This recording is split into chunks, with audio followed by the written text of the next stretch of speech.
Hello friends, welcome to my channel. ఈరోజు వీడియోలో వంకాయ ఉల్లికారం ఎలా చేయాలనేది వీడియోలో చూపిస్తాను. అయితే ఈ వీడియో నచ్చినట్టయితే మన ఛానల్కి ఒక లైక్ ఇచ్చేయండి, అలాగే షేర్ చేసి సబ్స్క్రైబ్ చేసుకోండి. మీ ఫ్రెండ్స్ ఫ్యామిలీ మెంబర్స్కి షేర్ చేయండి. వీడియో కనుక నచ్చినట్టయితే వీడియో అనేది స్టార్టింగ్ నుంచి ఎండింగ్ వరకు స్కిప్ చేయకుండా చూడండి, అప్పుడే మీకు అర్థమవుతుంది. చాలా టేస్టీగా ఉంటుందండి. చాలా త్వరగా కూడా చేసుకోవచ్చు, 5 మినిట్స్ లోపే చేసేసుకోవచ్చు అనమాట. చాలా టేస్ట్ ఉంటుంది. డెఫినెట్గా ఒకసారి ట్రై చేయండి. అయితే వీడియోలోకి వెళ్ళిపోదామా. దానికి కావాల్సినవి ఇక్కడ నేను ఒక 6 వంకాయలు తీసుకున్నాను, అలాగే 3 మీడియం సైజ్ పెద్ద ఉల్లిపాయలు తీసుకున్నాను, పక్కన పెట్టుకోవాలి. ఇప్పుడు ఎండుమిర్చి ఒక 12 తీసుకొని వాటర్లో పెట్టుకొని నానబెట్టుకున్నాను ఒక పావు గంట. ఈ ఎండుమిర్చిని మిక్సీ జార్లో తీసుకొని మిక్సీ పట్టుకోవాలి. ఎండుమిర్చితో పాటు కొన్ని ఇంగ్రీడియంట్స్ కూడా వేసుకుంటాము. మీ కారం తగ్గట్టు మీరు ఎన్ని వేసుకోవాలనుకుంటే అన్ని వేసుకోవచ్చు. నేనైతే ఒక 12 తీసుకున్నాను అనమాట. ఇప్పుడు దీంట్లో ఒక స్పూను జీలకర్ర, అలాగే ఒక స్పూన్ నువ్వులు వేసుకోవాలి.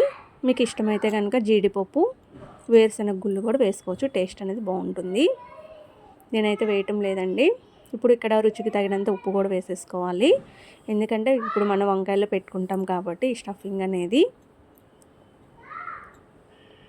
తగినంత ఉప్పు ఇక్కడ వేసుకోవాలన్నమాట. మసాలాలోనే కొద్దిగా పసుపు కూడా వేసుకొని ఒకసారి మిక్సీ పట్టుకోవాలి. అది కొంచెం మెదిగిన తర్వాత ముందుగా చూపించా కదా ఉల్లిపాయలు, అవి బారుగా కట్ చేసుకొని ఉల్లిపాయలు కూడా మెత్తగా పేస్ట్ లాగా చేసేసుకోవాలన్నమాట.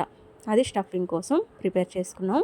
ఇప్పుడు వంకాయల్ని 4 భాగాలుగా ఇలా కట్ చేసుకొని ఉప్పు నీళ్ళలో వేసుకొని పక్కన పెట్టుకోవాలి.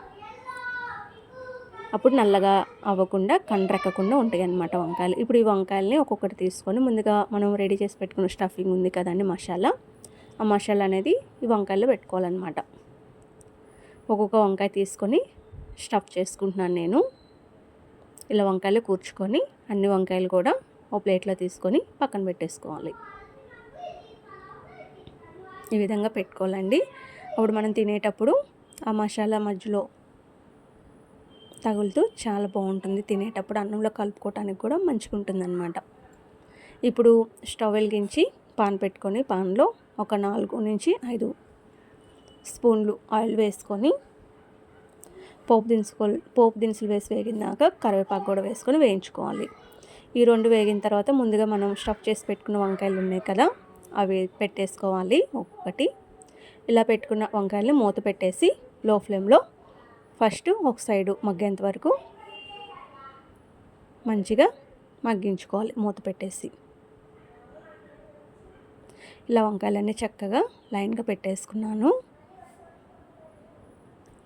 ఇప్పుడు నేను ఇక్కడ మూత పెట్టేసి లో ఫ్లేమ్లో పెట్టుకొని స్టవ్ అనేది చక్కగా కుక్ చేసుకుంటున్నాను. ఒక సైడ్ పర్ఫెక్ట్గా కుక్ అవుతుంది మెత్తగా. ఇప్పుడు రెండో వైపుకి టర్న్ చేసుకుంటున్నాను అనమాట.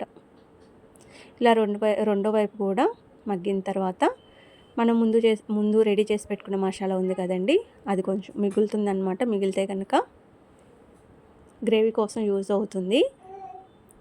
కొద్దిగా ఉంచుకుంటే బాగుంటుంది, లేదా ఇలా అయినా తినేయచ్చు అనమాట.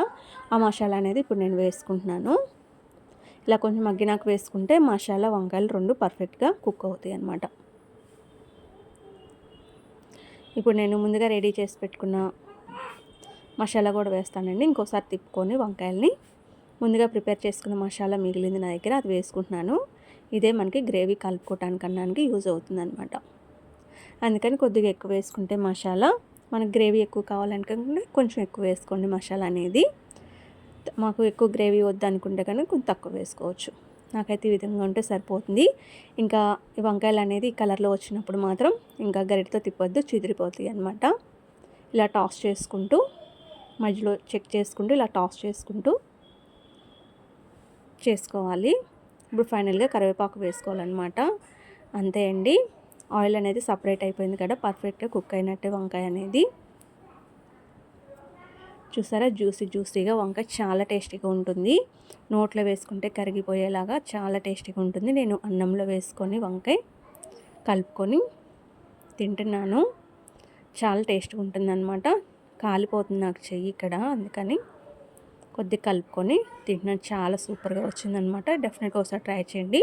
ఈ వీడియో కనుక మీకు నచ్చినట్టయితే ప్లీజ్ లైక్ చేయండి, షేర్ చేయండి, సబ్స్క్రైబ్ చేసుకోండి. మరిన్ని వీడియోల కోసం మన ఛానల్ వాచ్ చేస్తూ ఉండండి. మీ ఫ్రెండ్స్ ఫ్యామిలీ మెంబర్స్కి షేర్ చేయడం అస్సలు మర్చిపోవచ్చు. Thank you for watching.